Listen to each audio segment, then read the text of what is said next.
अभिवादन स्वीकार कीजिए ब्रजेश मिश्रा का और आप देखना शुरू कर चुके हैं द डिबेट। बहनों भाइयों, स्पेशल इंटेंसिव रिवीजन यानी गहन पुनरीक्षण अभियान जो मतदाता सूची को लेकर बिहार में चल रहा है, वो सिर्फ बिहार ही नहीं बल्कि देश की राजनीति को प्रभावित कर रहा है। इसलिए मैं कह रहा हूं क्योंकि इस देश के लीडर ऑफ अपोजिशन भी इस मूवमेंट में शामिल हो गए हैं। राहुल गांधी ने आज तेजस्वी यादव के साथ मिलकर इलेक्शन कमीशन तक मार्च निकाला। पटना के भीतर पूरा बिहार बंद रहा, काफी प्रदर्शन हुआ है और इस मामले पर कड़ा विरोध दर्ज कराया गया। राहुल गांधी ने तो चेतावनी तक दे डाली है। इस मामले ने काफी तूल पकड़ लिया है। हालांकि चुनाव आयोग अभी भी लगातार ये दावा कर रहा है कि पूरी प्रक्रिया का शुद्धिकरण लगातार जारी है, लेकिन क्या वाकई में ये शुद्धिकरण है या फिर मतदाताओं के वोट काटने की कोशिश? आज चर्चा इसी विषय की। बहनों भाइयों, बिहार में चल रहे मतदाता सूची गहन पुनरीक्षण अभियान को लेकर बहुत तरह तरह के आरोप लग रहे हैं और इन आरोपों के बीच आज बिहार के भीतर बिहार के आरजेडी के टॉप लीडर तेजस्वी यादव और leader of opposition Congress party के लीडर राहुल गांधी ने मिलकर एक मार्च निकाला। इस मार्च में चुनाव आयोग के खिलाफ ये प्रमाण दिए गए और इसके बारे में बयान दिया गया कि दरअसल पूरी कोशिश बिहार में मतदाता सूची के साथ छेड़छाड़ है।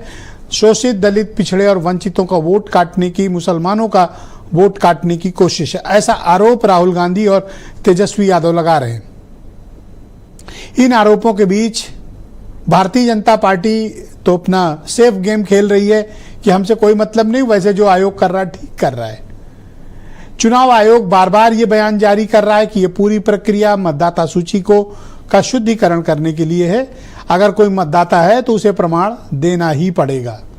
लेकिन बहनों भाइयों, ये मसला सिर्फ बिहार तक सीमित नहीं है, ये मामला बड़ा है और कल भारत की सर्वोच्च अदालत इस मामले को टेकअप करने जा रही है।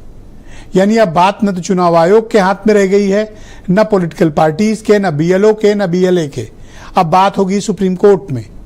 कोर्ट के डायरेक्शंस के बाद ये पता चलेगा कि दरअसल गहन मतदाता सूची पुनरीक्षण अभियान का शुद्धिकरण है या फिर एक खास किस्म के, खास तबके के, खास पार्टी के लॉयलिस्ट वोटरों का नाम काटने की कोई कोशिश।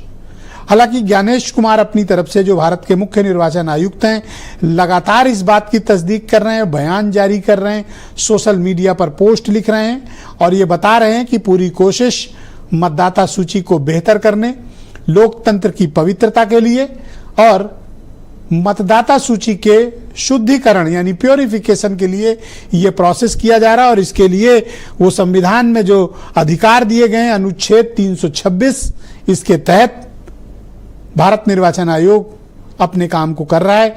ये कहीं से भी असंवैधानिक और इलीगल नहीं है, ऐसी बात कही जा रही। तो बहनों भाइयों, इन सब के बीच राजनीति क्या कहती है, ग्राउंड पर एक्चुअली क्या चल रहा है, मैं चाहता हूं कि यह खबर आप देखें।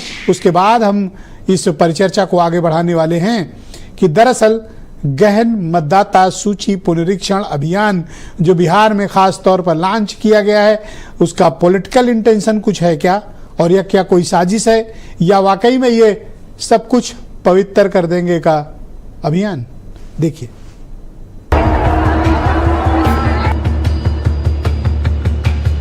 बिहार में चुनाव से पहले सियासी हवा का रुख बदल गया है। आखिर वोट चोरी करने वाले दावे में ऐसा क्या है कि राहुल गांधी बार बार वोट चोरी का गंभीर आरोप लगा रहे हैं। बिहार चुनाव से पहले बिहार बंद का ऐलान होता है। संविधान की कॉपी लेके राहुल गांधी पटना पहुंचे। हाथों में ये चिट्ठी कोई पकड़ाता है, उसको पढ़ते ही वो जेब पे रखते। तेजस्वी यादव मंच संभाल रहे थे। उधर पप्पू यादव और कन्हैया कुमार को राहुल गांधी के ट्रक पे चढ़ने का मौका नहीं मिला। तेजस्वी यादव बिहारी गमछा सिर पे डाले हाथ मिलाते हुए मुस्कुरा रहे हैं। इन्हीं तस्वीरों में बिहार के उस वोट चोरी की कहानी छिपी है जिस पे राहुल गांधी निशाना लगा बैठे। लोकसभा में संविधान बदल देंगे वाला नारा काम आया। बिहार में वोट चोरी का मुद्दा क्या इसीलिए छाया? बिहार चुनाव से पहले विपक्ष का नारा वोट चोरी का दावा एक फैसला क्या बीजेपी के गले की फांस भी बन गया। चुनाव आयोग वोटर लिस्ट में सुधार का दावा करता रहा। ये सुधार विपक्ष के लिए क्या एक चुनावी मौका बन गया?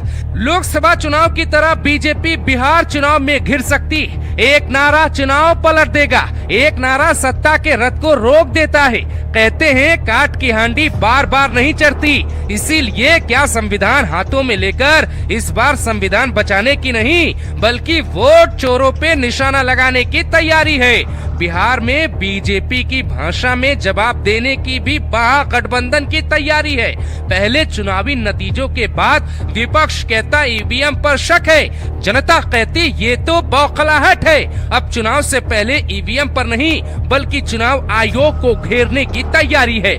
राजनीतिक पंडित कहते हैं कि वोट चोरी का आरोप लगा के विपक्ष मुस्लिम और दलित पिछड़ा वोट को एक करेगा। वोटर लिस्ट सुधार से यही समाज ज्यादा प्रभावित होगा। एक नारे से अगर बिहार चुनाव में 3% भी वोट स्विंग होता है तो सत्ता इधर से उधर हो सकती।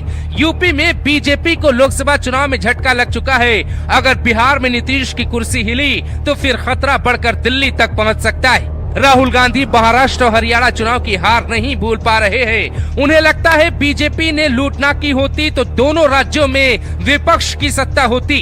ये पहला मौका है जब चुनावी मंच सजने से पहले चुनाव आयोग ही घिर गया।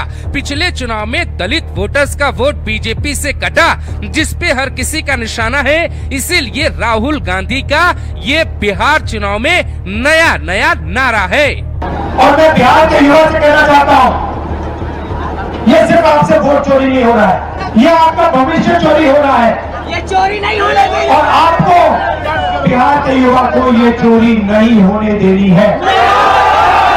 महागठबंधन के बिहार बंद के ऐलान का असर सिर्फ वहां दिखा जहां राहुल गांधी और विपक्ष के नेता थे। पटना में रैली निकाली गई, लेकिन पप्पू यादव और कन्हैया कुमार की ये तस्वीरें देश भर में वायरल है। ये तस्वीरें क्या कहती? क्या कांग्रेस को दलितों और पिछड़ों का वोट चाहिए लेकिन पप्पू यादव पसंद नहीं आए? क्या तेजस्वी और राहुल गांधी की जोड़ी बिहार में दिलाएगी सत्ता? आज द डिबेट का सबसे बड़ा सवाल, क्या वोट चोरी का नारा बिहार में महागठबंधन को दिला पाएगी सत्ता? तेजस्वी राहुल की जोड़ी क्या अखिलेश राहुल की जोड़ी की तरह बीजेपी के रथ को रोक पाएगी? क्या चुनाव आयोग पे निशाना, कोई सियासी चाल या वोट चोरी के बयान पर फिर बुरी तरह फंसेंगे राहुल गांधी?